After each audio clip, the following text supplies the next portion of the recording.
Hello guys, welcome back to my channel. இன்றைக்கி நம்ம வீடியோவில் creative writers and daydreaming சம்மரியோட தமிழ் எக்ஸ்ப்ளனேஷன் தான் பார்க்க போகிறோம். இது யார் எழுதியிருக்காங்கன்னு பார்த்தீங்கன்னா சிக்மண்ட் ஃப்ராய்ட் தான். இவர் ஒரு Austrian neurologist and founder of psycho analysis. இவர் ஒரு சைக்கோ அனாலிஸ்ட்.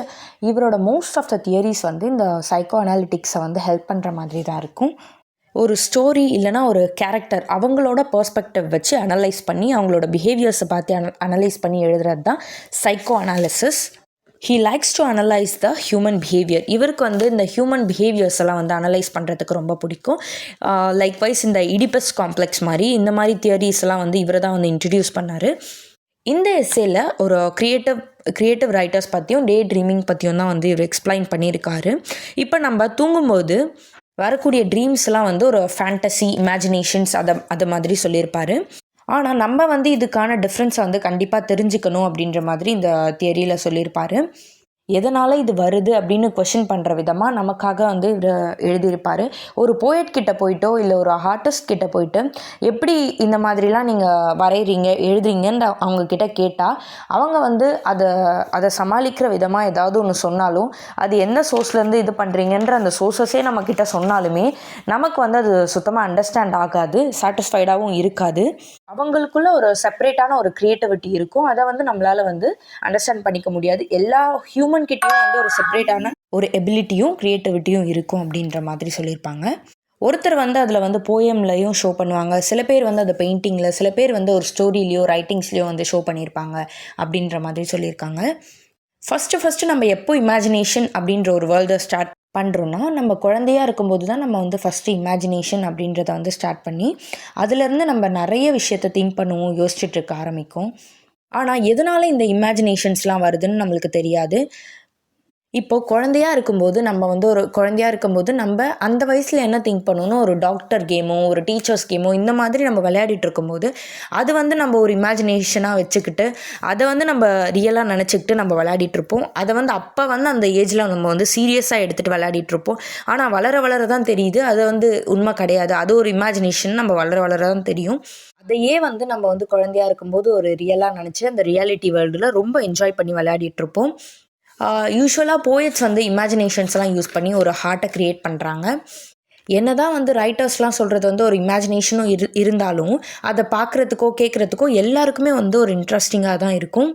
ஃபார் எக்ஸாம்பிள் இந்த அவெஞ்சர்ஸ், ஸ்பைடர்மேன் இந்த மாதிரி இதெல்லாம் பார்க்குறது இது ஒரு ரியல் கிடையாது, ஒரு ரீல் தான். ஆனால் இதை நம்ம பார்க்கும்போதே ரொம்ப என்ஜாய் பண்ணி ஒரு ரியாலிட்டியாக நினச்சி தான் நம்ம பார்க்குறோம். இப்போ இதில் என்ன சொல்லியிருக்காருன்னா இந்த சைல்டாகட்டும் போயட் ஆகட்டும் எப்படி இந்த இமேஜினேஷனை ஹேண்டில் பண்ணுறாங்க அப்படின்றத சொல்லியிருக்காங்க. இப்போ இதுக்கான டிஃப்ரென்ஸை இங்கே கொடுத்துருக்காங்க. உதாரணத்துக்கு நம்ம குழந்தையாக இருக்கும்போது நம்ம என்ன நினச்சிருப்போம்னா நம்ம எப்போ வளர்ந்து நம்ம வேலைக்கெல்லாம் போயிட்டு நம்ம லைஃப்பை என்ஜாய் பண்ணுவோம் அப்படின்றத நம்ம யோசிச்சிருப்போம். ஆனால் இப்போ நம்ம வேலைக்கு போகும்போது நம்மளுக்கு என்ன தோணும்னா நம்ம குழந்தையாகவே இருந்திருக்கலாமே அப்படின்றது நம்மளுக்கு தோணும். அதே மாதிரி நம்மளால் நிறைய நினைக்க முடியும், ஆனால் நம்மளால் எதையுமே செய்ய முடியாது. எல்லா பீப்புளுக்கும் ஒரு ஃபேண்டசி அப்படின்றது ஒன்று இருக்கும். அது ஒரு தப்பே இல்லை.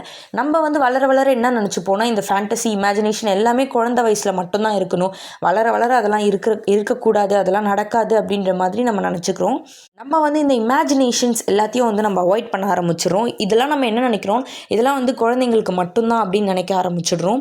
நம்ம அதை என்ன பண்ணிக்கணும்னா நம்ம யூஸ் பண்ணி அதை நம்ம க்ரியேட் பண்ணணும், அதை ஒரு ஹார்ட்டாக க்ரியேட் பண்ணணும் அப்படின்றத சொல்லியிருக்காங்க. நெக்ஸ்ட் இதை ஒரு 3 பார்ட்ஸாக செப்பரேட் பண்ணியிருக்காங்க. இந்த இமேஜினேஷனை ஃபேண்டசி, டே ட்ரீம், நைட் ட்ரீம் அப்படின்னு 3 பார்ட்ஸாக செப்பரேட் பண்ணியிருக்காங்க. ஃபஸ்ட்டு ஃபேண்டசினா என்னென்னா நாட் பாசிபிளாக இருக்காது, ஆனால் அதை நம்ம திங்க் பண்ணிகிட்ருப்போம். அது நடக்காத ஒரு விஷயத்தை நம்ம திங்க் பண்ணுறது தான் ஃபேண்டசின்னு சொல்கிறாங்க. டே ட்ரீமிங் அப்படின்னா நம்ம பகல்லையே கனவு காண்டுட்ருப்போம். எப்படின்னா நடக்கும், அதுவும் நடக்காது. நம்ம ஒரு வேலைக்கே போயிருக்க மாட்டோம், ஆனால் அங்கே வேலைக்கு போயிட்டு நம்ம நிறைய சம்பாரித்து நம்ம கோடீஸ்வரங்க ஆகிடுவோம், கார் வாங்கிடலாம், வீடு வாங்கிடலாம் அப்படின்ற ஒரு இமேஜினேஷனில் நம்ம இருப்போம். அது ஆனால் நம்ம வேலைக்கே ஜாயின் ஆகிருக்க மாட்டோம், ஆகிறதுக்கு முன்னாடியே நம்ம ட்ரீம் பண்ணுறது தான் டே ட்ரீமிங்னு சொல்கிறாங்க. And then night dreaming, we think night, நம்ம நைட்டில் அதை திங்க் பண்ணுவோம்.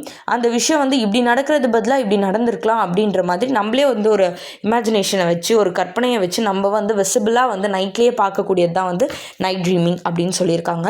அது வந்து நம்ம காலத்துக்கு ஏற்ற மாதிரி நம்மளோட கனவுகளும் எப்படி இருக்கும், நம்ம இமேஜினேஷன்ஸும் எப்படி இருக்கும்னா வந்து மாறிட்டே இருக்கும் அப்படின்றது தான் ஆத்தர் சொல்லியிருக்காங்க. மோஸ்ட் ஆஃப் த டைம் வந்து நம்ம ப்ரெசண்ட்டை மட்டும் வந்து திங்க் பண்ணுறது இல்லைங்க, பாஸ்ட்டையும் தான் அதிகமாக திங்க் பண்ணிகிட்ருப்போம் அப்படின்னு சொல்கிறாங்க. நம்மளால் ஒரு விஷயத்த பண்ண முடியாது, ஆனால் அது நடந்தால் எப்படி இருக்கும், அதை நடந்து முடிஞ்சிருக்கும், ஆனால் இதுக்கு பதிலாக இது நடந்தால் எப்படி இருக்கும் அப்படின்ற ஒரு கனவுலேயே நம்ம வந்து போயிட்டுருப்போம் அப்படின்னு சொல்கிறாங்க. நம்ம வந்து ஒரு கற்பனை யோசித்து வச்சுருப்போம், அது வந்து நம்ம சாட்டிஸ்ஃபை ஆகணும், அது வந்து மாறணும், we want to change that அப்படின்ற மாதிரி நம்ம யோசிச்சுட்டு இருக்கதான் வந்து ஒரு ட்ரீம். ஆனால் அது நடக்கவே நடக்காது. எந்த காலத்துலையும் நம்ம வந்து யோசிச்சுட்டு நம்மளுக்குள்ளே வச்சுக்கிறது தான் வந்து அது ஒரு ட்ரீம்னு சொல்கிறாங்க.